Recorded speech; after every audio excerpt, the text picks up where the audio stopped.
Hey, how's it going, you guys? Welcome back. Welcome back. Uh, welcome back to another episode of What's on Our Screen podcast. I'm Elio Ramos, and I'm accompanied by my cousin Javier Rivera. Hello, everybody. Good afternoon. Good afternoon, salutations, and good evening, depending on what time of day you are listening to us. And I don't know why my voice dropped. I expect everybody to listen to the show afternoons so I can match my greeting with that. No, that's true, You know, but still, it's the only time available the show you can listen is only at the afternoons. yes, afternoon or evening time, because after this. Anyways, Yeah. welcome back. We're going to jump right into it like we always do, but this time we're going to talk about some trailers again, or mainly one particular trailer that just came out that is buzzing the interwebs, and that is the new DC trailer that just dropped that had a bunch of different comic book character movies that are about to come out. That had Batman, Flash, Adam, Black and Adam. Black. Oh, my bad. Black Adam. That's yeah, Yeah. not Adam and Eve from Adam, but okay. Yeah. So, oh, and Aquaman. I knew I was forgetting one. Aquaman. So, Primo, why don't you take us through it because you have more knowledge of the comic book space, and then I'll give my dos centavos there at the end of everything. Well, this is the DC Universe 2022 trailer. It's about a minute something. Uh Hmm. so it shows some clips from the Batman which is coming out in March. Shows clips for the Flashpoint. And I think the one that they revealed more was from Black Adam to show the they showed the GSA, the Justice Society of America. It's with Dr. Fate, Hawkman, Atom Man, and forget the other one, but yeah, they look cool. They all look cool. So they're promoting more of the Black Adam. I think it's coming in summer, and Flash and Aquaman is towards the end of the year. So Mm, Aquaman, I don't have much of an opinion because it showed just like two scenes, like two flashes of it. So, yeah. but everything else looks good. The Batman, I think yes, last night was they had a screening for critics, so I think they're pretty confident in that movie. Mm, Uh, so yeah, probably soonish you're gonna start seeing reviews and reactions to that film. But yeah, I kind of like the trailer. Just give you a look into the year, and I think that at the end was the big news is that all of them is going to be for theaters. No more HBO. oh yeah, Only in theaters. which is unfortunate because that would have been great to watch all those movies. At the house, especially for Yeah. some of us, we have like a good sound system. We wouldn't have been missing out on anything. We would just. I got a solid sound system, Dolby Atmos here at the hacienda, so it would have been spectacular just to see it there at the house. But anyways, I digress. I watched the trailer, and the biggest takeaway of all this is that none of it ties into the to each other. They're all completely out of whack Yeah. in some way, shape, or form. I'm sure that they'll try to um, intertwine all these stories into each other by some random way. But I think after Flashpoint, m- all these movies are going to integrate themselves because in the comics, Flashpoint is the hmm creation of this new. It was the creation of the new 52. So they're starting to start messing with the multiverse like Marvel. So okay, and that could be the saving grace for the DC universe, especially the movie franchise of the DC yeah, universe. And but why would you make these movies if you're gonna do the Flashpoint to restart everything? Unless if they're it's, gonna try to bring everything into the Black Adam universe, or maybe put Aquaman into the Black Adam universe. Anyways, I I don't. think Black Adam is already in the Snyderverse with Oh, Sam and Aquaman and all those characters. okay, but the Snyderverse is not gonna happen. I think they're So gonna get some bits and pieces of everything. They're not. They're gonna continue with Gal Gadot and Jason Momoa and probably new Superman, new Batman's. So they're just gonna get everything and just put it on. on the smoothie machine, just see what comes out at the end. Yeah, that's pretty much what they've been doing this whole entire time, and that's why this trailer was a huge red flag. Of there's no Well, cohesiveness for me. That was the well, biggest takeaway for me. before it was that they started things and never finished them and dropped them. Hmm. So that was the thing with the DCU, was they constantly starting stuff or announcing stuff and never making them. So this one, they're more committed because they have huge stars already attached to these things, like Yeah. Black Adam and Jason Momoa and Gal Gadot, and the, so I think they're gonna go and try to do a new universe where they can do a Justice League movie. Mm. Where I think the rumblings was that uh James Wan was gonna be the director of it. So I don't know. And I think he's a good fit for it. I think he would Yeah. do a great job. I think he has the vision and the capability of doing that larger scale storyline. And I see that through the Aquaman movie, the first Aquaman movie. He did something similar where he established the universe of Aquaman and all these different regions of Aquaman, and he did such a great job at it. And to this day, I still claim Aquaman as my favorite DCU movie. Mm. Okay. But I respect your opinion there. Let's not get into the Aquaman fight yet. poking the bear, poking the bear a little Yeah. bit. But yeah, my takeaway is that there's no cohesiveness, but I do like the visuals. I think that Batman movie is going to be stellar. The Flashpoint movie, I just don't know, because every time I see that Flash run, I feel like he's mentally disabled, like straight up, like he doesn't know what to do with his hands and what to do with his legs. Yeah. Like I He looked just like Phoebe when he, Phoebe and Friends when oh. she ran. She just yeah, that's exactly how that's what he reminds me of. So I'm never impressed on his style of running, and so I just the suit looks interesting, when the little goggle went down and stuff I like that. I think they're gonna change it because Andy Muschietti is. I think they want to shed all that stuff from Snyder. Mm-hmm. I think he ran like that because Snyder was using a lot of slowing a lot of the visuals of the Flash. Mm-hmm.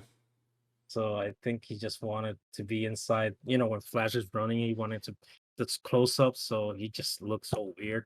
Yeah, but he was running on a treadmill. Like I saw behind the scenes footage, and he was on a treadmill Ye- in front of a Yeah, green that's screen, from and the he was doing this motion on the treadmill, and I was just yeah, like, but jeez. their treadmill is from the comics. So Oh, like there's an actual scene in the comics when he's on a treadmill. yeah, that's why that's someone in the early comics. I think that's how he used to travel through time on the treadmill. I'm not good at old DC stuff, but there was Yeah, always a I don't treadmill. know. You got me on that one. I'm like, that's silly, even for back then. That's super cheesy, and Yeah, yeah. A lot of the comics were silly, but that's real cheesy. usually in the comic books they're more elaborate and Yeah, they add all this magic science into it. yeah. That Doctor Fate, he he looks interesting. He almost his helmet looks really. It looked alien like it didn't have any holes for him to see from or anything like that. Just looked completely Yeah. sealed off. So I don't know I didn't know who it was right out the gate because I was like, isn't that supposed to be Fate? Like what's going on with his helmet? But yeah, that the trailer. I like seeing all those different characters, and I think the guy, what that tall guy is Adam Crusher, Adam Yeah, Smasher. yeah, yeah. Adam Smasher. Yeah, so he looked pretty cool. So I like all the visuals there. I think that Black Adam movie is going to be visually stunning. I just question these stories, and that's been my biggest issue with the DCU movies. Is visually they're stunning, right? They got all these great complex cinematic shots with the CG and stuff like that, minus the Flash because he looks like a silly person. But the stories, they just suffer so much.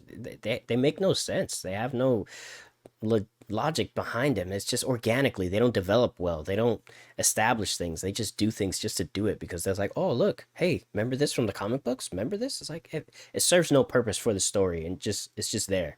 And that's why I feel like the Aquaman one was the one where there was granted he had a lot of work to do, but he solved a lot of problems that they established from the Zack Snyder universe in the Justice League movie. So they established a bunch of stuff that happened there and tied it into the Aquaman movie, and then move forward and establish his universe. So he did an excellent job with rolling with the punches there, and that's why I applaud that movie for all the things that he had to do. He did it so well. But I don't know. This next Aquaman Um, movie, Black we'll Adam see. is the director is the guy who did Jungle Cruise and a couple horror films. Yeah, Jungle Cruise, the Disney Jungle Cruise with the same actor, right? Yeah, With Dwayne the Rock yeah, Johnson.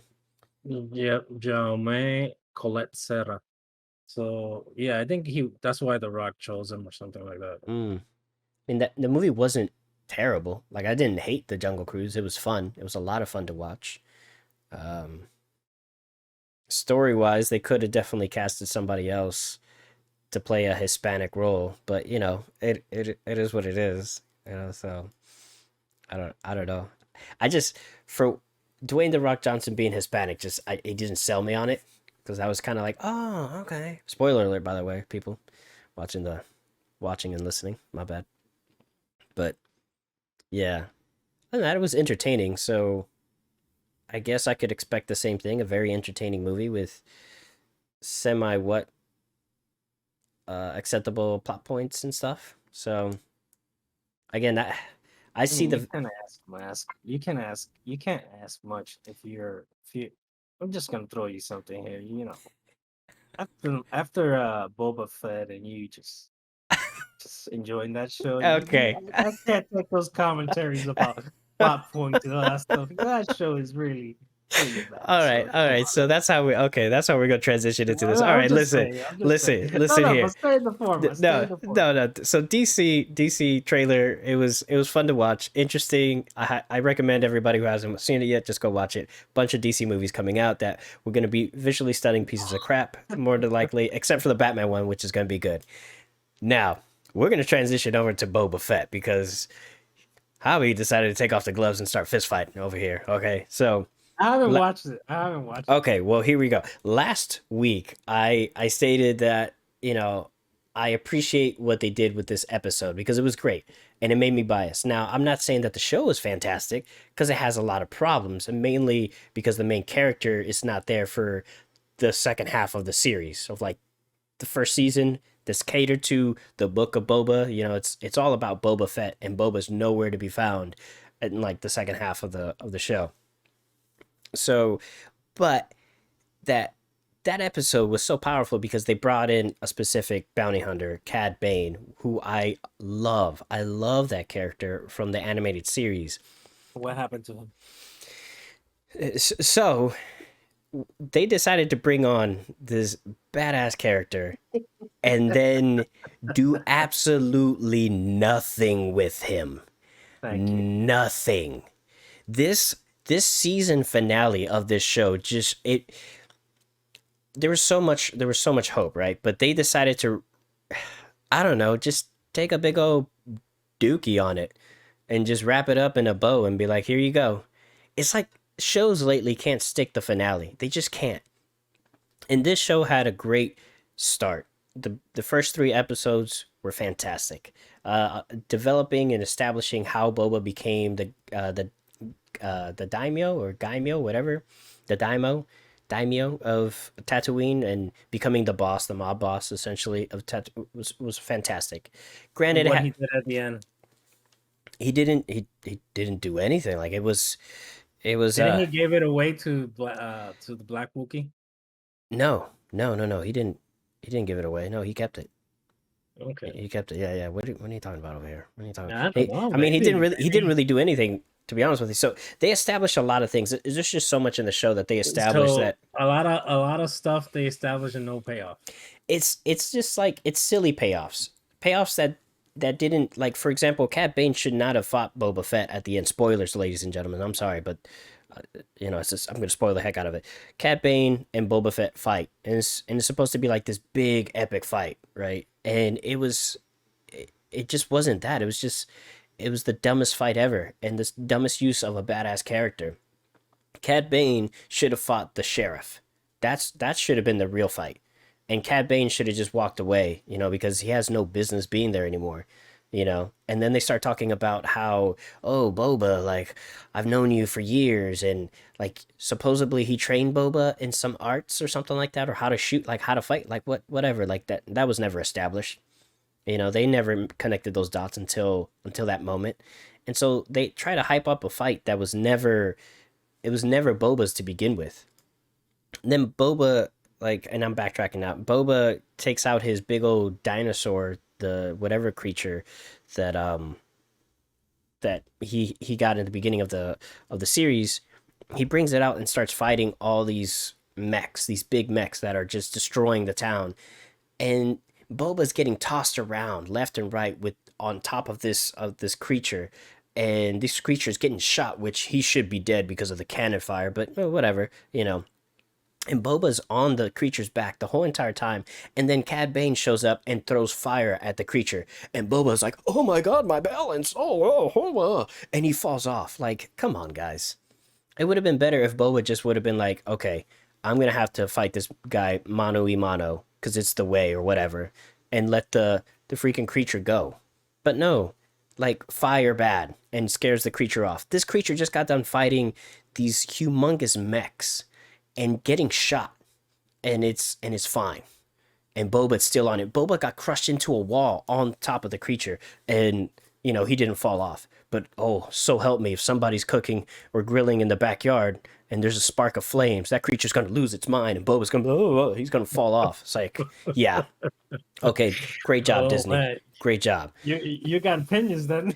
Man, it's so that's the thing. Like, it's they do a good job of establishing things, but then so I understand why they did the whole Mandalorian thing in the middle of the series. Like, they're trying to cut corners because of season 3. Apparently, they're gonna do some jumping, time warping, whatever, where it's gonna start running, and you don't have to play catch up because they already established all these things in the Book of Boba. And I get that you're sacrificing one episode for the sake of that. But didn't it feels more like a reset because the frog kid Luke takes him Yeah, and for almost a weekend and yeah, then he's back. So you yeah. introduce Luke, CG Luke Mm-hmm. without a soul. Yep. You introduce him back, Mm-hmm. and then you take away his storyline basically Yep. in a weekend. Mm-hmm. So these shows are just aiming to the cheapest thing of nostalgia, Yeah. and just that's why I left Star Wars behind. No, and I don't blame you. I don't blame you. I was just hoping that the Book of Boba was going to be something completely different. I thought the Book of Boba But was, where do you get that sense that it was going to be different? It's you the know, same makers, creators of Mandalorian and all yeah, these shows. yeah. The stylistically, I expected it to be same. Like, that makes sense. It basically is the exact same show as Mandalorian, just with the Book of Boba. But I was hoping that there was going to be some difference. Like, it's going to focus solely on Boba and how his struggles on trying to make a dynamic shift in his life, from being a bounty hunter to being a daimyo, and dealing with the corruptions and the politicians, and taking us through that world. And I was just like, man, keep this storyline up. Keeping that storyline up was just like for an episode. And then all of a sudden it switched over from the Huts to the Pikes. It's like midway writing it, John Favreau was like, you know what? It shouldn't be the Huts. It should be the Pikes. But they're already filming it, so whatever. I'll just write this in here and just be like, yeah, it's the Pikes, whatever. And that's what it seems like. He had a change of heart midway through, and it just weakened the storyline. It should have been him fighting against the Huts and dealing with the Huts, and then how the Huts have been able to go against Boba is because the Pikes have been backing the Huts because they want to get the spice. And then by the end of the season, the true villain is revealed, and now you have fodder for season 2 against the Pikes and how the Pikes are moving in. But no, they decide to squash a perfectly good storyline and route to fight against the Huts, for the sake of the Pikes that they weren't really there. I mean, they established them at the beginning with certain episodes, but that's not his problem anymore. We solved that issue. We don't need that resolution until later. We all know it. We all know that it's coming. Let's build that up. Let's build that tension up. But they decided to not, just to let it go. You had a good stretch going, and you just I'm good.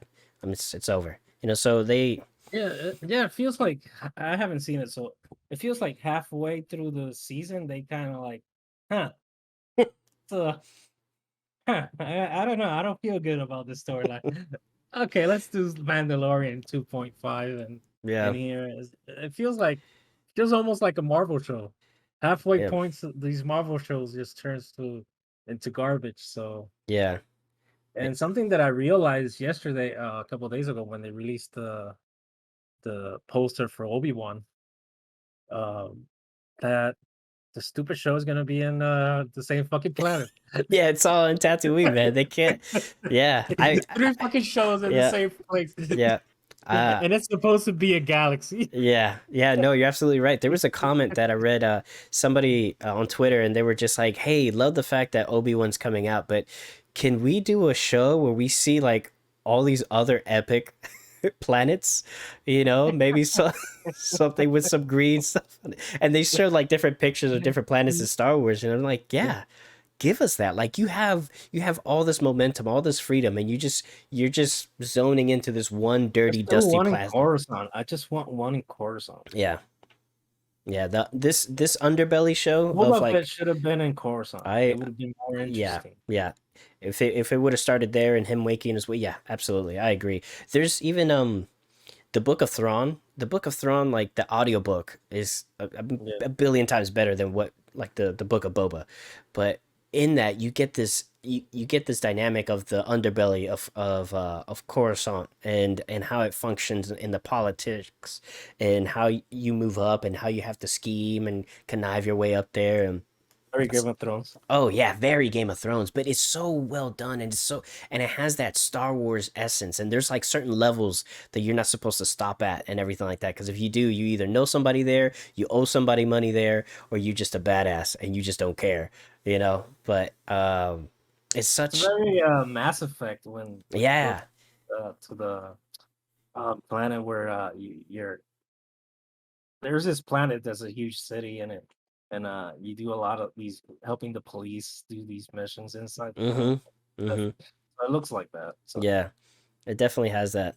And so I think that they're missing this opportunity uh to do more to expand the universe of Star Wars. I They feel like they're just lazy and they're just exploiting the nostalgia for these characters. yeah. At the end of the day, I think they're just gonna keep dragging Luke Skywalker. And for me, the perfect image for the Star Wars fans is that you remember Weekend at Bernie's, It's where these two characters carry their dead boss around. yeah, okay, yeah, yeah. That's Nobody notices that as a cadaver. So mhm. that's Luke is the cadaver, and the Star Wars fans are just carrying like just leave it alone. That is Disney and the fans just carrying around this cadaver. Yeah. Man, that's so, that's so fantastic. I love it. I love it, dude. That's it's true, man. It's true. We need to let that go. But you brought up a really good point in earlier talking about Luke Skywalker and how you do all this CG work at the end of Mandalorian season 2 to reveal a bad-faced Luke Skywalker. It's like he's coming out of a bender, you know, like drinking for 5 days straight. And then you have him appear again here for a brief moment and everybody raves about it. Everybody goes crazy.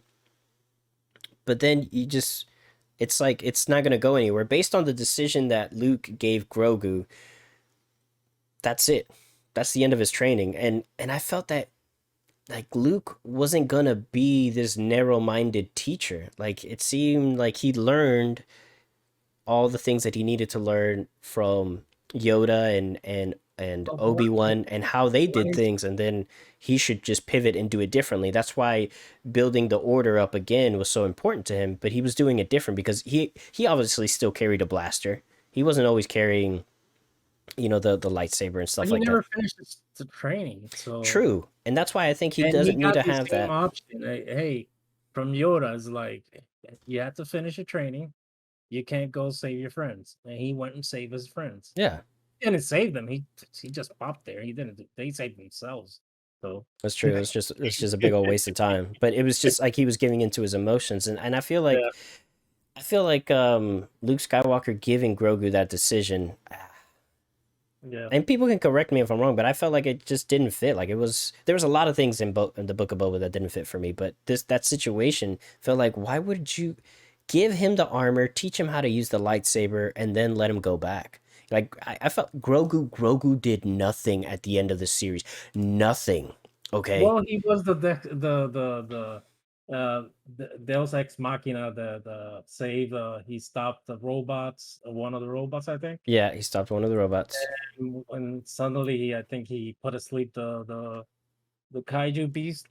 Yeah, That's what they just want him to be cute and do something and resolve a problem they can't resolve. And yeah, which is dumb. It served no purpose.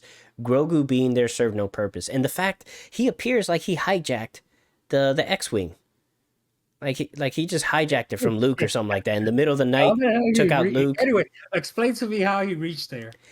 And that's the thing. Like he was learning how to jump.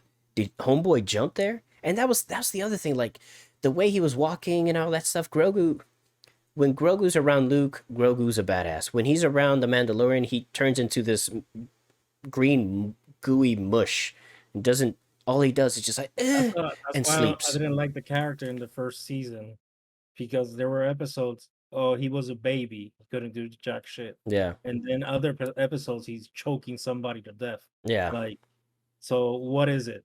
In one episode he's hiding. He's constantly hiding from this guy inside the ship in the first season, and he constantly hiding and moving. And well, what is it? Are you a baby or you're Sam Fisher all of a sudden? yeah, So come on, give me some consistency here. yeah. 'Cause- And I get it. Like they're trying to show that he has so much Jedi power that if he utilizes it, it just overwhelms him because of his body and stuff like that. To harness it, to control it, he's just raw talent. But under the tutelage of Luke, it seemed like you said a weekend. I'm gonna just say like a week or something like that. That they were together. He seemed like he was progressing pretty fast, and so now what he should have done is steal that lightsaber before stealing the Maybe ship it did. It's just inside and his magic cape. his robe and stuff.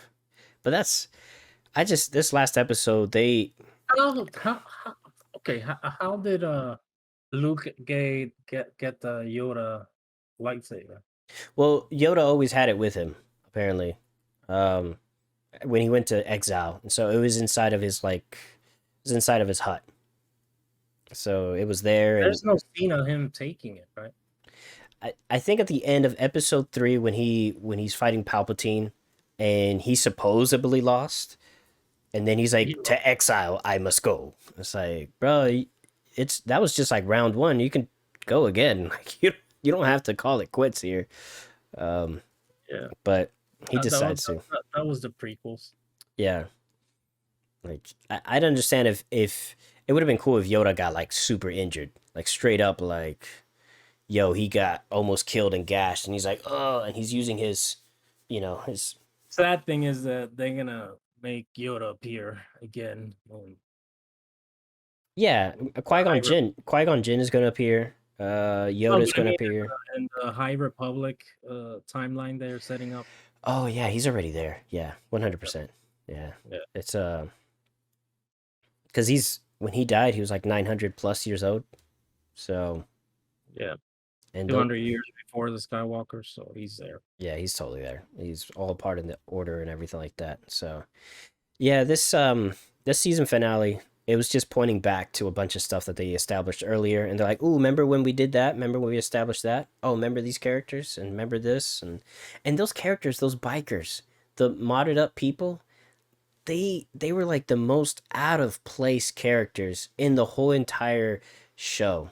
Maybe in the whole entire universe of Star Wars. Like I get people get modded, but they're not that clean. They're not that proper. What else has a biker jacket from Earth? Oh, that I didn't even notice that. I just I think the chick has like a leather. And you're like, that's. I think Joey has one for around the yeah, man. I just they just corner. felt so out of place, and it just they didn't do anything to really push the story forward. Like I understood why Then Boba went towards them and then why something happened. think something happened behind the scenes, and I think halfway through that show they had to reset everything, the storylines. That had to have been, man, because it honestly everything just It felt sloppy. after the third episode, everything just went downhill. Honestly, I had such high hopes for the show because I love the direction that they were going to. They even they established this cantina, and this cantina has so much potential. The owner of the cantina, the woman that was running it, she was such a great character. You know, she understood the politics and the underbelly, and she had her hands in a lot of things and her ears to the ground, so she could have been a great asset to Boba and helping him out in future episodes or even future seasons. You know, that cantina was such a great place, and no, they just blew it up, and everybody inside of it, based on what we know, is just dead. So why would you establish all these characters and the inconsistency with the with that Wookiee? Like in the previous episodes, he was a badass, and you nobody could take him on. He was just throwing people left and right. But and then in this episode, like two people jump on him, he's like, "Oh my god, my strength, my Wookiee strength!" Blah blah blah blah blah. You know, He's like Vision and Infinity. He like can't like walk. like who? Vision and Infinity. Oh yeah yeah yeah The most powerful character on Earth, and he's just sidelined by the whole movie. yeah yeah man. It's so it had so many issues, and I don't know what they were. They just they honest man. They had a stroke when they just did this last episode because it served no purpose. It didn't do anything. And then the people that Boba should have killed, his side chick, is like right hand man, the that assassin. She goes and kills all of them, not just one person. Everybody that betrayed them. It's like, do you not understand pacing? Like, I don't know, leave some people so that way you can have a second season. But it just seems like they don't want to have another season. It was like, here's the Book of Boba. That's how he became the new daimyo. That's how he's controlling everything. We're gonna move on to another show. And I think, You, you remember that episode of Frasier where they do a audio drama, and at the end of it, Niles kills everybody with single bullets. That's how this season felt like halfway. yeah, man, it was just I don't know what they were thinking. I had beer goggles when I watched that last episode. When they introduced Cad Bane, man, like I had high hopes, and then freaking they do nothing with the character. Spoiler alert: they kill the guy at the end. So, um, it's the dumbest thing. Oh, The worst use of this character. It's the first time you bring him alive. You bring him I alive into the universe, and I then pray to God because I know Thrawn is gonna appear in Ahsoka, so oh, man, that's gonna be heartbreaking. they better not. They better not do my boy Thrawn bad like that, man. Oh They yeah, they're gonna do it. because that I love Thrawn. I love that character. I love Thrawn, man. He's so He- meticulous. And this second book I'm listening to is straight fuego. It's so good. And the way that they're There's establishing. another trilogy coming. See, and that's the thing. That's gonna be the third trilogy because there's two of them out right now. I'm on that first Well, trilogy, and the second book is. They do such a masterful job of establishing the remember they relationship had a between lot of Darth books Vader and about. Thrawn. So good. They had a lot of those books. His other trilogies were in what Disney now calls Legends. So What do they call it? Legends? yeah, Ah, freaking Disney, man. but not the one that you're listening to now because that's the new one. But Is that the new trilogy? originally he Oh came yes, out. yes, you're right. Originally he came out during his reign was during after the Return of the Jedi. But the new one they put him between uh between New Hope Yeah, and that space where episode 3 and Rebel. episode 4. Yeah, Yeah, yeah. No, it's because he, when they announced the new trilogy, I thought Tron was gonna. Everybody thought, okay, Tron is gonna be there. yeah. God, that would have been so good. But no, they just went for these weak ass sauce fate Man, could you villains. imagine just Thrawn? And the thing is that the character, if you were to speak to him, is like he's not a bad guy. He really isn't. No. It's everything's a means to an end for him. That's all it is, and he does that well. Like my objective is this. Like I want to cater to my people. How do I do that? How can I achieve that in the best way possible? Well, I got to do X, Y, and Z, and he does that meticulously. Like and methodically, he just looks at it. He just attacks the problem, and how does he get to the next point to get him to where he needs to go?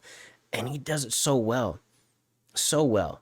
And and I like the version of him in the books because looking back at the animated show, I feel like he's not quite that character.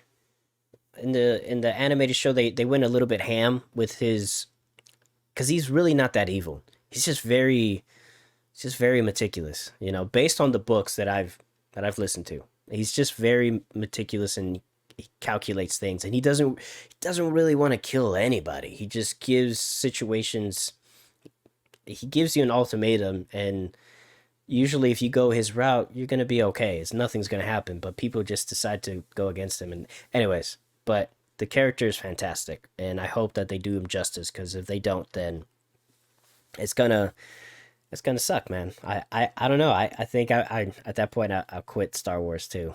I'll quit it for like a week and then I'll jump back on it because I love the universe. But anyways, that's my rant. I give the Book of Boba like a six, a solid six. I don't know, maybe a 5.8, 6. I'll give it a six, a soft I six, haven't soft. watched. I left Star Wars, so Yeah, I mean, for those of you listening, just watch it, I guess, and let me know what you guys think on the comments down below.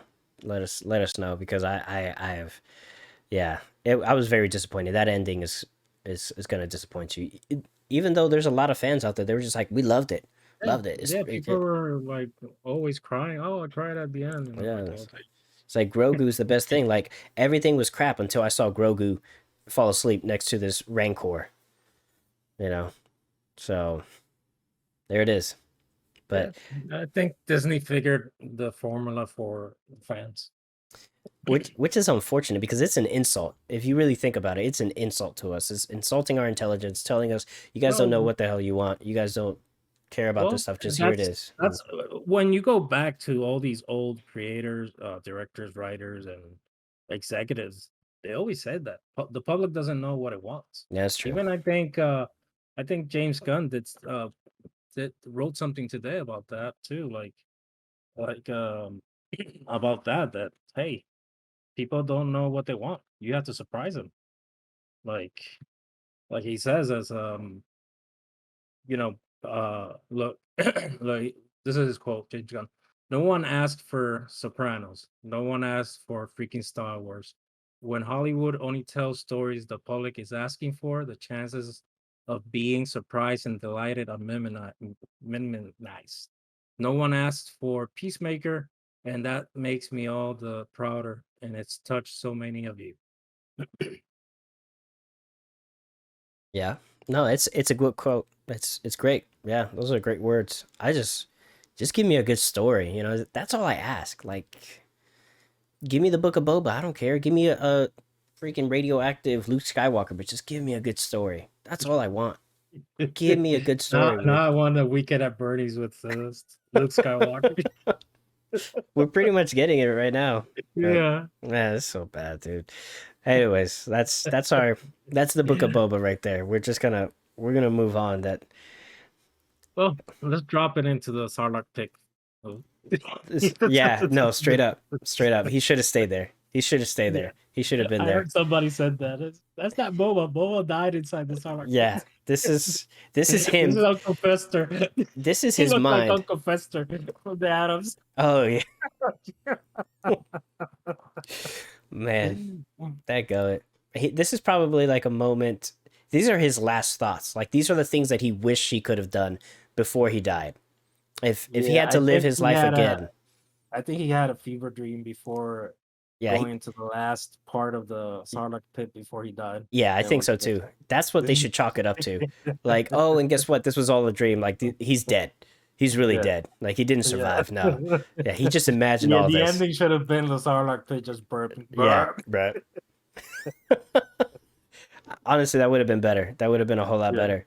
And people would have been confused. Like, what? How's Grogu fit into this? Like, I don't know. Anyways, so on the train of for the sake of ranting, not ranting, but just things that are disappointing that should be good.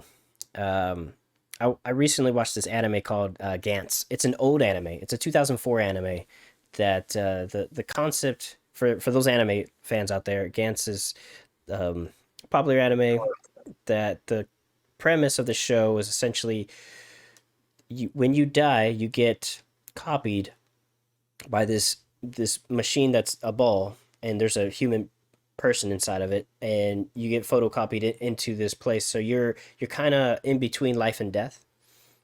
And Gantz plays these games with you where you have to kill said demons or creatures in an allotted time. And if you do that, you get rated for your kills, and eventually you get to win your freedom and become, alive again, and you don't have to, you know, go back to him or anything like that. So this ball brings you back, and you got to do all these different missions for him. The concept is brilliant. The animation is fantastic in the show, but the story and the execution of this anime is horrendous. Like they mastered the way of it stretching an emotion for 3 episodes, and you're just sitting there with the same emotion, dealing with the exact same thing for 3 episodes straight, and then it happens again 6 episodes later. Like they stretched out this show. This show should have just been a solid 13 episodes. Instead of 2 seasons of 13 episodes, it should have just been 13 episodes by itself. And this is the problem that I have with these old animes, is that they have great concepts and they have great story, but the longevity of these shows, just they don't fit the time. Like they were made specifically for that era, and if you try to watch them again, they're just awful. They're really awful. Like Gundam Wing is a perfect example of that. My Gundam Wing fans, I love Gundam Wing. I grew up on Gundam Wing, NG Gundam, and all those shows. But you try watching Gundam Wing now, oh, talk about torture. It's so painful because they stretch out everything that doesn't need to be. Like it's it's a burden. It really is to watch these shows now, and that's what ruins these animes. So I think that Now they, you know how I feel about Tenchimuyo.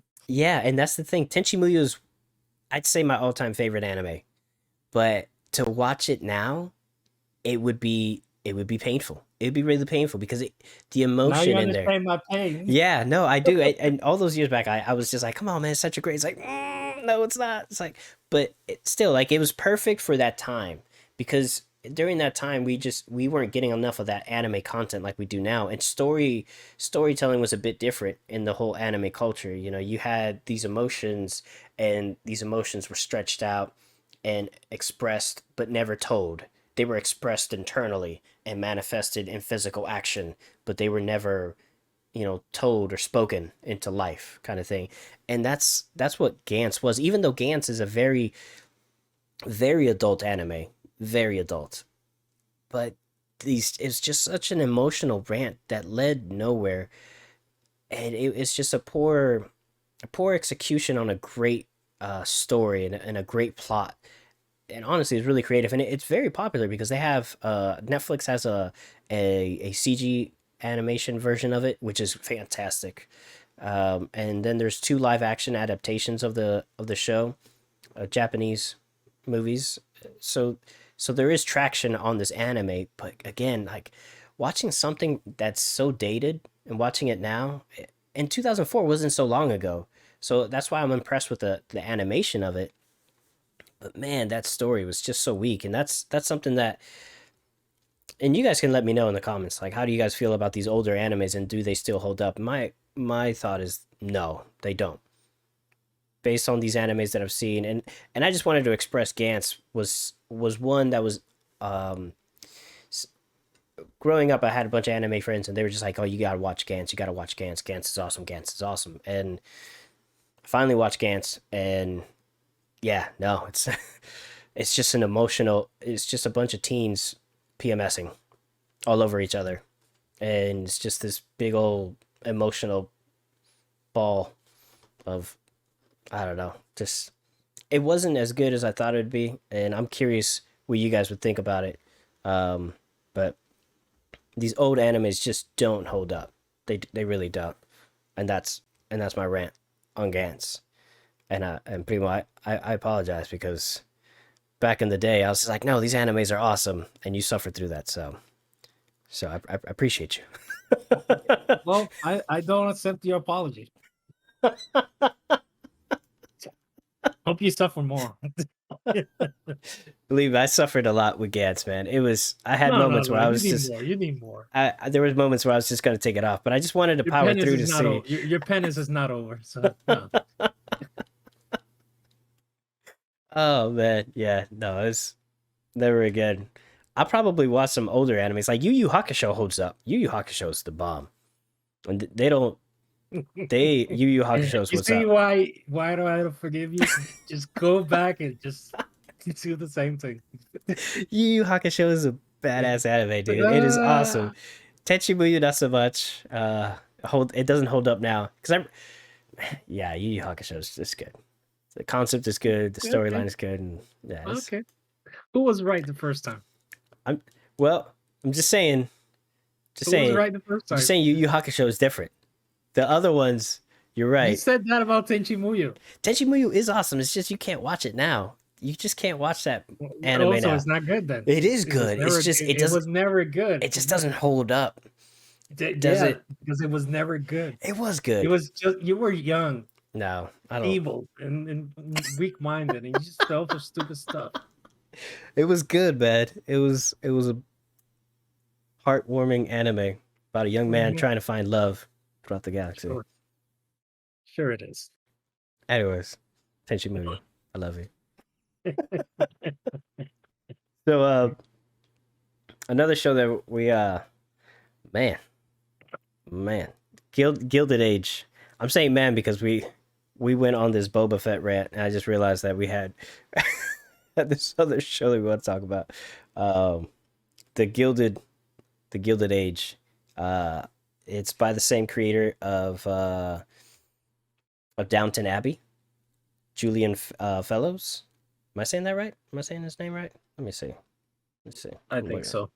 looking up here right quick. Gilded Age. Yeah, it's yeah Julian Fellows. Yeah, that man. That guy is a master storyteller. Just I really want to read one of his scripts just to see, just to understand his structure, his approach to things, because the Gilded Age is such a beautiful story, and for people who are fans of Downton Abbey, you're gonna love the Gilded Age. It has the Downton Abbey feel to it, especially like some of the camera movements are very familiar, how to establish scenes and everything like that.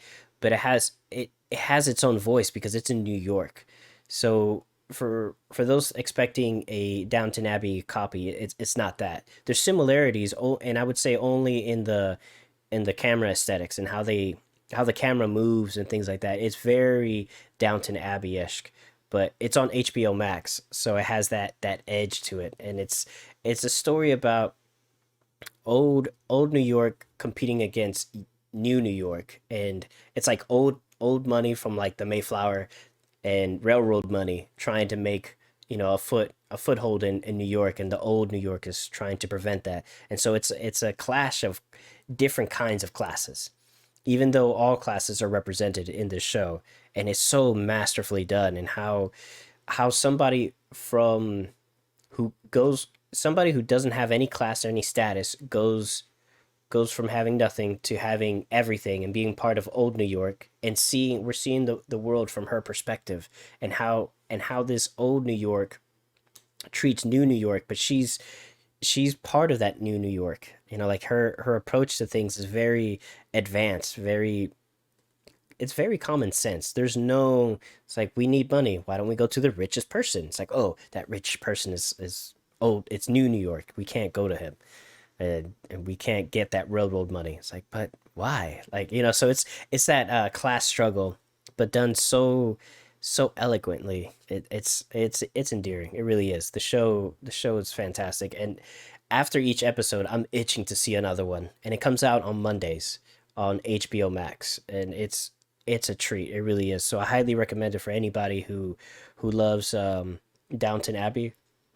This is your new show, 100%. And there's currently 3 episodes out, and I loved every single one of them. And the stakes go higher, and it's really adult too. It's not Downton Abbey is very proper, and and he wrote it specifically for the you can find it on PBS and stuff like that. So it just catered to that market and that demographic, that group, and it was just very very humble. The show was like Downton Abbey. It was very peaceful, very PG. This one's compared to that one, it's super adult. It's up there. But granted, they don't show all this, you know, stuff. They keep it clean and proper, but it's just I guess the aesthetics, the undertone, the body language. It's just very adult. Just I don't know.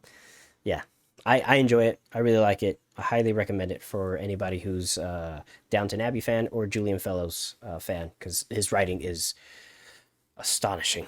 I love it. He's painting a picture with words, and the dialogue in this show is just out of this world. It really is a masterclass. You just sit there and you just study it, study how he approaches scenes and development and character development and emotions, and it's so good. It's so good, and everybody has a voice there. You want to follow every single character that appears on the screen because they have purpose. Every person that talks and speaks and their problems. It's I don't know. He gives everybody a very unique voice, and everything is believable. And you want to immerse yourself into that world too. You want to be proper like New York, and that's the other thing. He paints such a beautiful picture of old New York in the 1880s.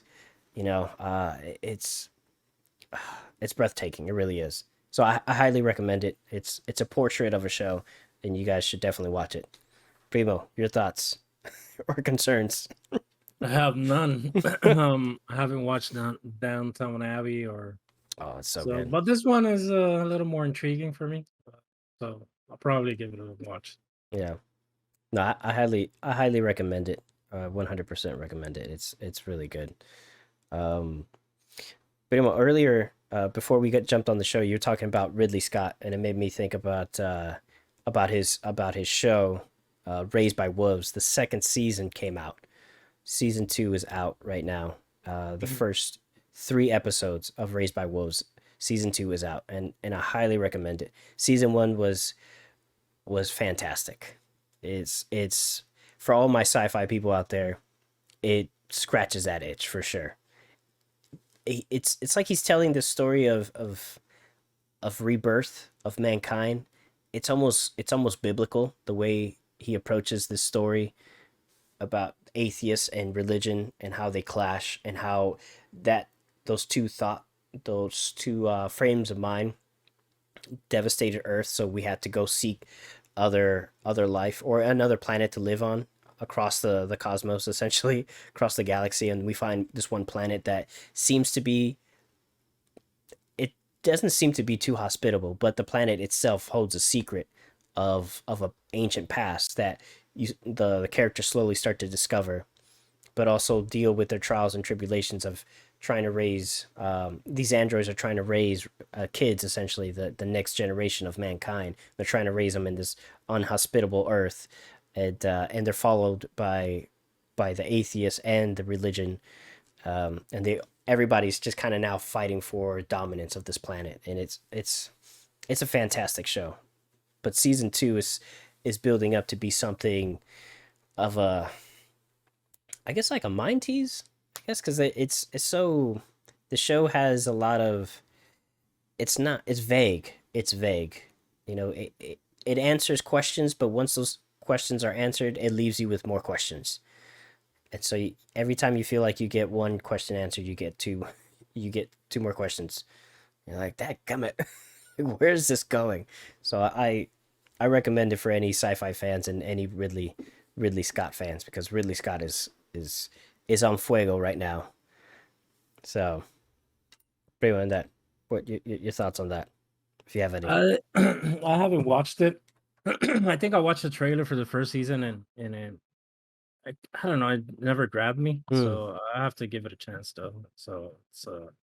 It looks intriguing, but yeah, I haven't been able to sit down and watch it. It's a lot of content coming out, and it's just I keep moving it down and down and down. yeah, that So that tends to happen. But you're telling me Ridley Scott was working on another project. yeah, the news came out today that Ridley Scott and Amazon are gonna do a live action series on the Blade Runner universe. So yeah, it's coming out, and apparently, if Amazon moves forward, he's gonna direct a couple episodes. So that'll be good. Get Yeah. another look at Ridley Scott doing a Blade Runner. Oh yeah. Man, that Yeah, that'll be interesting because they have two strong movies that are out. Blade Runner 2045, was it? 45? 2049. 2049? Anyways, Yeah, that movie was which I haven't spectacular. watched yet. I've bought it and I Oh, haven't watched it. what do you It's want just that? too long, man. It's too long. It's so good, man. The cinematics, the audio, the sound on that movie is it's so good. It's so good. Everything. It's a cinematographer's dream movie. It really is Yeah, I have to watch it. because And I like every the scene is director. I so good. mean, he did Dune again. Yeah, yeah, and that's the other thing. Like it fits his aesthetics too. Like his style really matched with Blade Runner really well, and how he established the world after we've been gone for so many years. Ah, man, it's he did a fantastic job. He really did. There's there's not much I can, not much, not anything bad I could say about the movie because I think it's a just freaking home run. I really do. I love that movie. Whenever I want to get like enthralled, like completely immersed into a sci-fi world, that Blade Runner movie, that's what I put on. I mean, I read the screenplay and it's so good. Really. Yeah, and that's how good it is. That's how impactful that movie is. So it's a fantastic, fantastic film. I can't praise it enough. It's so good. And watch it loud. Watch it like if you got Dolby Atmos system, just watch it in Dolby Atmos. It'll rock your world. It'll change your life for No, sure. I only have 5.1, Just put it but up. it does its own trick to create the surrounds of Yeah, overhead. then bump it up, man. Put that sucker loud because it's so good. It's just so good. But moving on to the next and final topic for this evening. Uh, Jack Reacher. Bravo. Tell me Wha- what you thought about Jack Reacher. Well, Jack Reacher comes to us from Amazon Prime, Mhm. and it's based on the Lee Child's series of novels. There was a prior adaptation by Tom Cruise. Ooh, The first one was good, uh, and the second one wasn't so much. So, but yeah, this show they dropped all the episodes. You know, thank you Amazon, yeah, that was awesome. because it would have been painful to watch weekly. I agree. I would have stopped watching it because Yeah. anyway, the show has I read somewhere that on the internet that this was the peak or it's a dad show. Like, when you're a kid and your dad is watching these adult films or action films, Mm-hmm. it just feels like a throwback to the 80s and 90s action films. Yeah. And they just got all the cliches, dumped it in there, action, some sex scenes, and just put it in there, and just hired a huge human being, and just you know and Go wreck some shit up. yeah, wreck some shit up. In the story, he's a military police officer. He's out of the military, Yeah. so he just roams around resolving problems, like the A team almost. But he's the whole team. Yeah, he's the whole team. Um, but it was just stupid fun. That's all Mm. I can say. But the character was man, there was some cliches in there that was, and every action scenes. This one has one. Every action movie has this scene where they're equipping everything to go out to kill somebody or kill somebody. Yeah. And this one has one of the stupidest setup scenes like that. He just puts some cam on his face, Yeah. puts the gun, goes out and starts raining. He just gonna kill two people, and they do this build up for that, and I'm like, wow, that's really. It just felt really stupid. Yeah. And that was the last two episodes of the show. I'd say they went a bit ham because that's Yeah, that's towards the tail end of the yeah, series. Everything leading up to that point was just it was great. I enjoyed it compared to the movie because that was the only thing I could compare it to because I don't know anything about the books. I do know the description of the character from hmm the books, and this actor matches it verbatim. Like the blonde hair, the height, the body build, and everything. Like the man is handsome. Everywhere he goes, like he's breaking necks, like physical men neck and women necks because they're turning around to check him out. So the dude's a stud, but he has a warm heart. And, he calls it as he sees it. He's always trying to do good, and so if he sees somebody in trouble, he'll go out of his way to help them. If like the damsel in distress kind of situation that they establish in the very first episode, in the first couple minutes of the episode, so there's like a domestic dispute happening, and this guy's being very aggressive towards his girlfriend, tossing her around, and all that Jack Reacher does, he just stands there, this mountain of a man, and he just stares this guy down. And the dude is like, "Oh, you want to go?" And just he doesn't do anything, just stares him down. And the guy just breaks, and he's like, "Listen, man, it's been a tough week. It won't happen. It won't happen again." And then Jack Reacher's still looking at him, and he's like, "You're right. It will never happen again. Never." And he's like, "All right." And he goes inside to have some pie. And so that's the establishment of the character, and that's how the character is. He's in the movie. They do a great job by establishing him. But Tom Cruise is a short guy compared to this. But all the mannerisms and everything is identical. So it goes to show that his representation of Jack Reacher's it was similar. The yeah, the intensity, I'd say the show is a bit more intense than the movie because the show he's killing people left and right, and in the movie he doesn't do that until the end where people don't give him a choice to do it. yeah. He He roughed some people up, some broken necks and yeah, broken arms and shit. But yeah, he doesn't. This one, the Amazon show is more violent, and that they have some.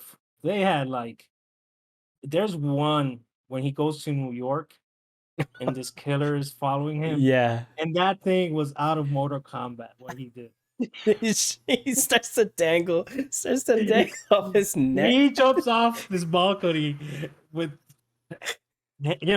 holding a guy's tie, I think it was, or Yeah, it something. was his tie. His tie tied to the guy's neck, and he's just choking this guy with his weight. It just felt like he went overboard in some violence. Like they were like, I'm like, man, that is out of the video game Mortal Kombat. It was like, wow, really? Titality. Yeah, Yeah, but the show's development was great. I like how they're slowly, feeding us these plot points and stuff like that, and how these scenes or these moments that was developing the show that they were just kind of like bringing back Jack Reacher into his expertise, which is an MP, a detective MP, and he just would search for AWOL soldiers and go find them and stuff like that. And so that he was always put in these situations where his skill base would always shine and outshine other people.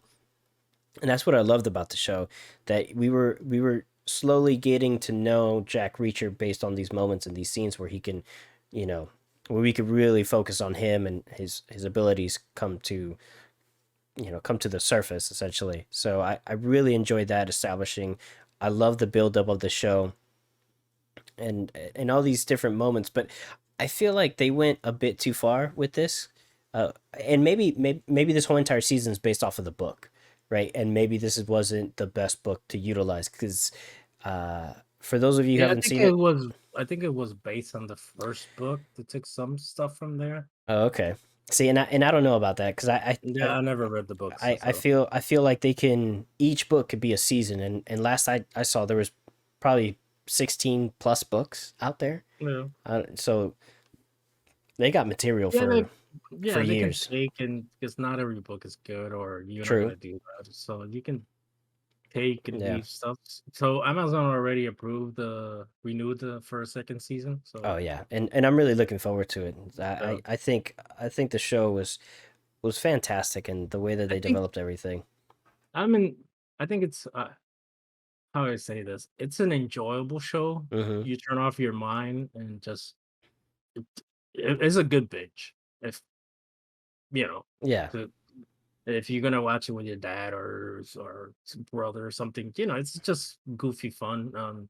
yeah, It's violent, but yeah. his character was all over the place, man. I texted you one point. I don't know what I'm watching, if it's Robocop, because it was like he had they took like Robocop, they took Sheldon from Big Bang Theory and Arnold, and just mushed them all together, and Yeah, this guy came out yeah, because he has the social skills of Sheldon, and knows everything. He knows everything, and he walks and moves like the RoboCop sometimes, yeah. and he's just Arnold. Like, he's big, but he was an awkward character always. Yeah, but that's just who the character is. He's just a no nonsense kind of guy. He just makes a lot of common sense analysis, based on certain things that he sees. He's always analyzing and just he has that personality. He's always had that personality since I mean, he's developed it through the army, but he's always fighting. Like trouble would always find him and he always finish the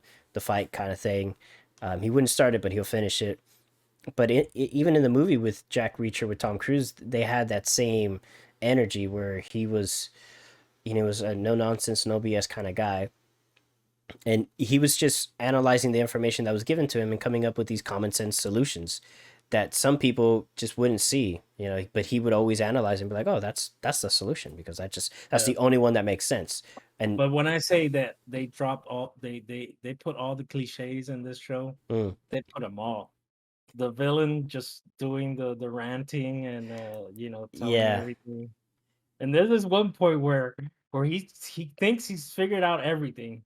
And the bad guy's, no, no, I didn't do that. No, it was all me, and I did that. He's like, huh? It's just like so weird, that scene where they have everybody the bad guy tells him he has to find this guy in 24 hours or something. yeah, Yeah, and then he tries to reveal what he knows. Oh, I know this and this, and the bad guy's like, no, I killed my dad, and I did this, and I did that. And he's like, yeah.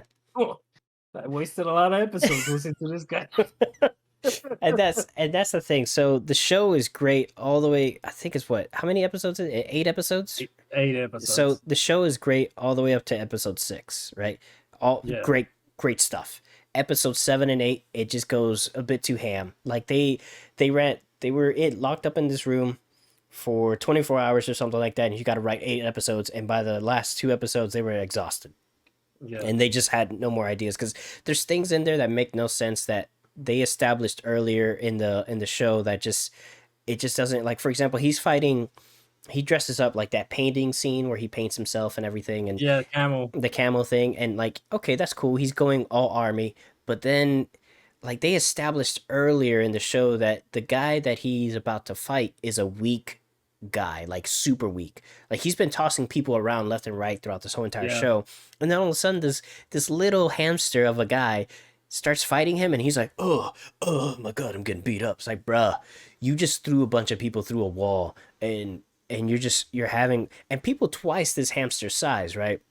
Yeah. Twice the size, and he's getting beat up by this guy, and it's supposed to be a believable fight. Like, I'm sorry, but no, it should have been.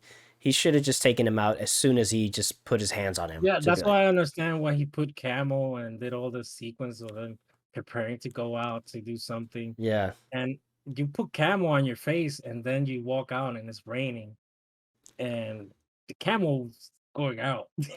yeah. It's like, I don't know. It's but probably then he just military grade goes or and sit something. in a bush, in a bush, to wait for these two guys to come up.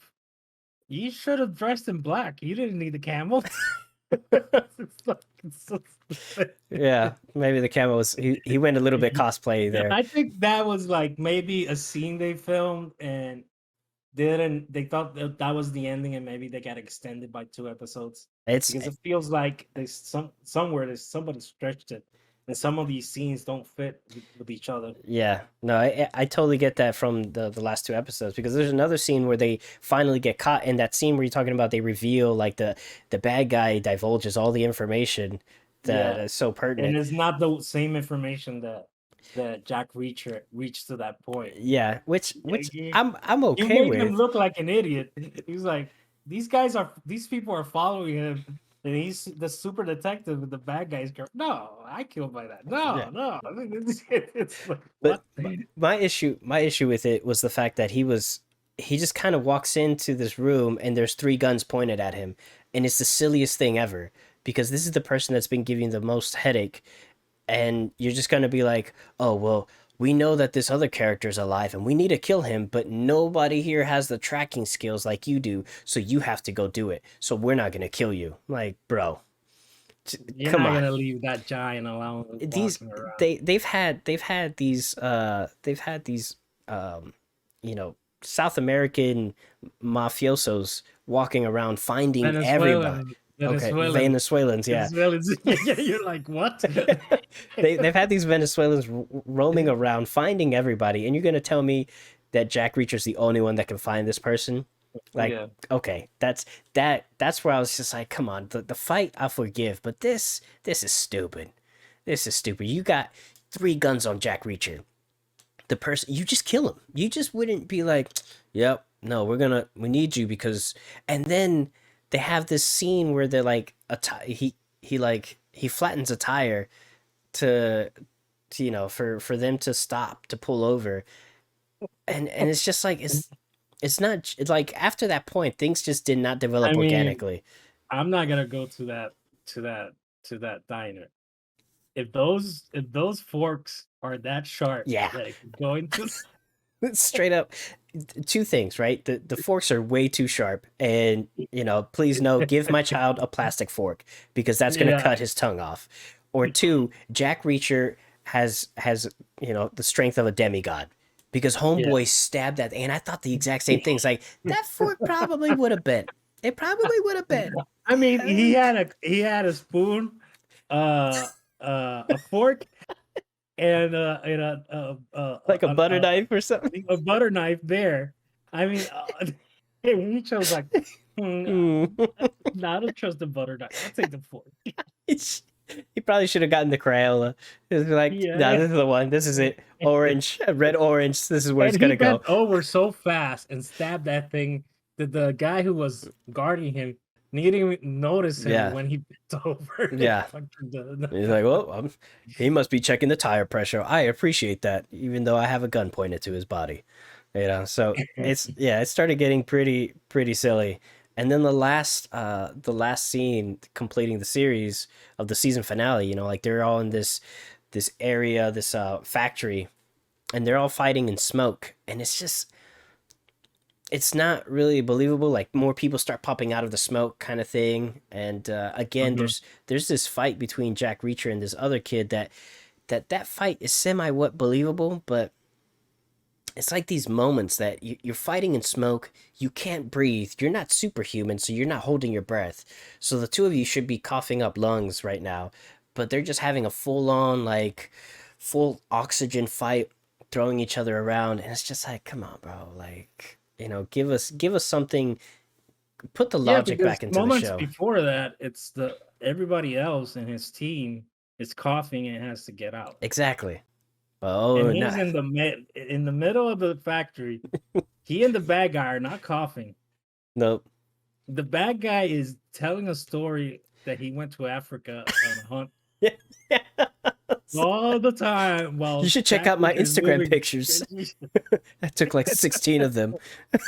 It's like, what the hell? He's like, in no moment were they coughing, and that flames were look really bad. Oh yeah. Yeah. That was some like After Effects plug and Yeah. play flames right there. Just put it on top of it. Nobody would notice. Like, bro, there was no blend on that. It was just on top Yeah. of the Yeah. completely unburnt We're money. trashing the show, but it's enjoyable. Yeah, no, the It's a show is mindless fun. It's a yeah, mindless. the show is great. Like I'm telling you, the first 6 episodes are fantastic. It's a great ride. That's why you forgive those last 2 episodes. But the reason why those last 2 episodes stand out so much is because they just completely go, they turn the show on its head, and it just makes no sense because they've done such a beautiful job establishing the show up to I this was point. confused to the whole show because all of a sudden this scheme of the bad guys is touching everything. It's terrorism, counterfeiting money, and polluting water. Yeah, All the the the cliches, trifecta the of no trifecta nos. of no of action movies. This bad guy is doing everything just to do this money. He has to pollute the waters, and he's feeding money to the terrorists. So, And on top of that, these cows are becoming obese yeah. because they're overfeeding these cows. Poor damn cows. Plus, animal abuse, with the Yeah. dog and stuff. Oh yeah. Yeah, Freaking A, man. That poor dog. I love that was just so random. But yeah. that's just the character. The character sees something in distress and he has to go help it. So it could have been a lizard trying to cross the street and he'd be like, "You guys need to stop these cars. This lizard is trying to get across the street." He breaks a But couple necks. sincerely, I was a little confused because I would watch the show and then I would look to the TV, and all of a sudden they're talking about the animal food that they're bringing too much animal food. And they're talking about currencies. And all of a sudden I looked up and he's talking to this guy who's trying to fish on this lake or Uh, river that's polluted. And I'm like, well, what the hell does that have to do with the plot? it's like, why are you fishing then? It's like, what else am I gonna do? It's like, Yeah.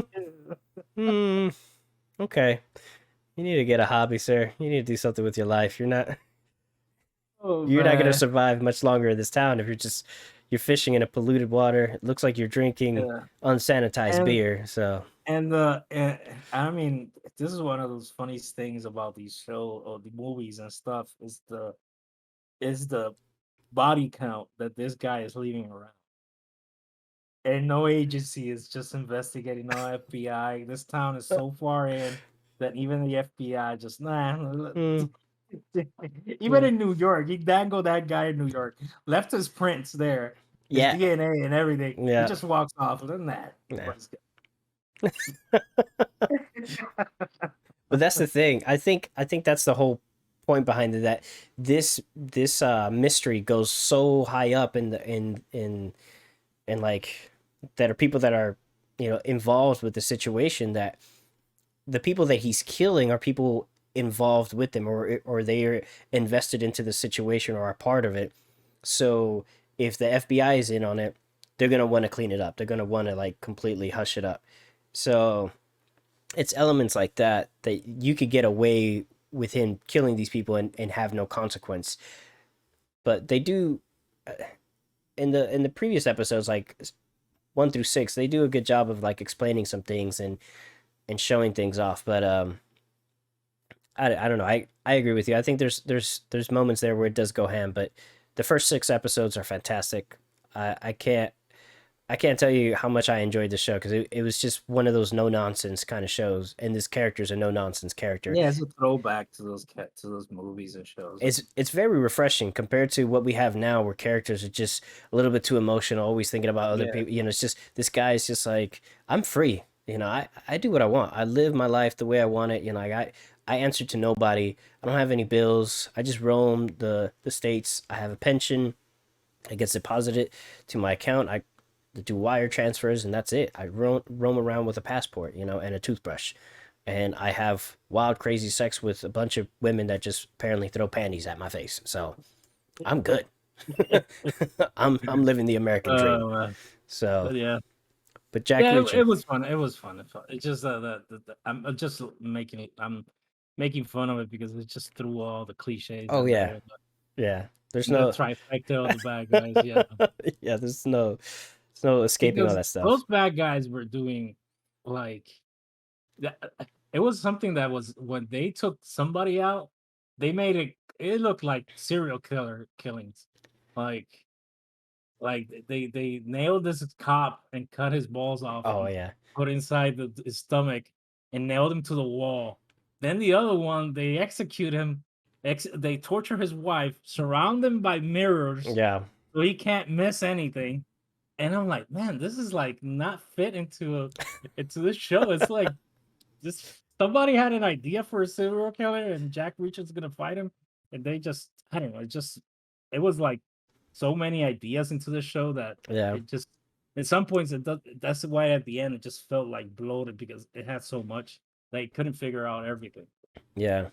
But the only way to solve if all this stuff is legit is either read the book or somebody who's read the book can educate us on all the stuff Yeah. that they've seen on the show, and they can let us know it's like, oh yeah, this is accurate or this is completely inflated and none of this happened in the book. But I'd like to think that this series and especially this season it was closer to the book, and the series is going to be closer to the books as a whole. So I think that they nailed Jack Reacher. I think this is the true Jack Reacher, not the Tom Cruise, but this guy is 100% Jack Reacher. He has the height, has the build, has the mindset, has the mannerism, and has the presence. And that's really what it is all about. It's like if you don't have that presence on the scene, it just won't work. And his interactions with everybody just felt really Jack Reacher-esque. So I highly recommend the show. I enjoyed it. I would give it an 8, solid 8, despite the fact those last 2 episodes were kind of meh. I'd still give the show like a solid 8 because it's a lot of I fun. would give a 7. Okay. That it's a decent show. I think they I think for the second season they might go stronger because I think they saw the kinks that is in this season. So Mm-hmm. I think they got away. They got out of the way his origin and all this stuff. So Yeah. and who he is. So now you can just. Mm-hmm. But I don't know if it's gonna be just like an anthology series then. It needs to be because there's no other Uh, way to do it because this yeah, is he closed this book yeah. off. So we need to go on, and that's why I was saying there's so many books of Yeah. the character that you could go anywhere with him, and there's so many different adventures. So each season should be a book or a group of books, so that way, and it's not like Game of Thrones where each season was semi what a book, but it's all leading towards something, and they all bleed into each other. These are just one book is one story, one adventure, and you move on. To my Mhm. knowledge. So I think that's how they should approach it, and I think it'll make the series that much stronger. They shouldn't tie anything in. The only thing that they should probably do down the line is maybe have an adventure with his brother. It seems like that would be Mhm. interesting to see the two of them work together and have something like that. That would be Or his really cool. group from the army. I mean, Oh yeah, yeah. his the one that helps him, the private eye that Mm-hmm. was in his squad. Yeah, Man, when she started shooting from that top, yeah. I was like, man, I gotta play Ghost Recon again. It just gave me that vibe. Yeah. Man, that's such a good game. That's such a good game. Well, Primo, we're at that point in the show. We're wrapping things up. Is there anything that you're looking forward to watch in the upcoming week or Um, weekend? um, weekend, UFC fights coming out. I Okay. think this Sunday is Super Bowl, so I don't care about football, but some Yeah, trailers. Super Bowl. Whoop whoop. So yeah, I'll probably watch play Lost Ark. That's something I'm doing right now. Not Nice. now, but something currently playing. As we're talking. Um, yeah, yeah, no, I wouldn't do that. But yeah, it's a really fun game. It's an MMO. It's in the vein of Diablo type.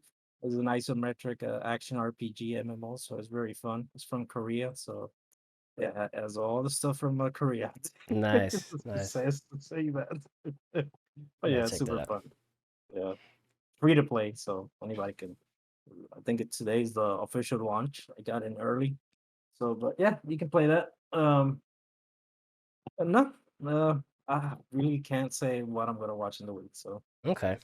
waiting for the Peacemaker season finale. Oh yeah, that's happening next week. Yeah. Well, I'm definitely looking forward to Gilded Age, the next episode on Monday. I'm gonna keep up with that. Raised by Wolves, The Peacemaker. Netflix just got the new season for Enchantment. No Uh, what that is. That's the Oh creator. wait, the Simpsons. Yeah, the creator of The Simpsons. He has a show on Netflix, and the show is hilarious. That first season, I must have watched it like 3 times back to back because it was so funny and so original and so unique.